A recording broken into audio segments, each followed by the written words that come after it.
Had he not united our kingdom when he did, when the Westerners arrived and the Easterners, very likely and very possible that we could have been divided even further.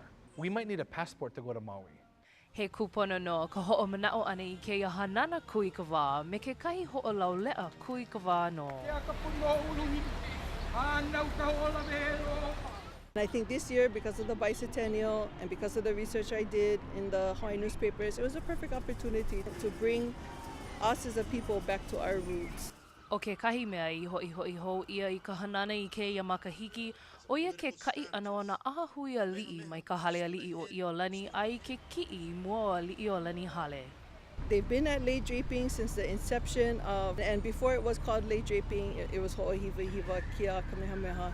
The ho'ohiwa took place at the base of the statue in forms of traditional ho'okupu. Ladies and gentlemen, for the first time in over 40 years. O ke kahi loli ahu wale loa o ke ia makahiki, o ia ke ala I holo ai ka peikau a ho'oku'u ia makahale a li'i o Iolani. Niniao did awesome research down at the State Archives, and she found that the parade ended downtown. So for us to go back in this direction is something that our ancestors and our kupuna would be proud of.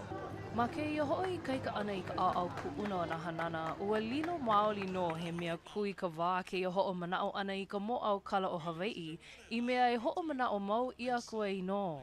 Using the guidance that of our ancestors, the protocols that were in the Hawaii newspapers, because that leaves for us a roadmap and what to do and how to follow it in terms of how to ho'ohiwa in terms of what the celebration is about.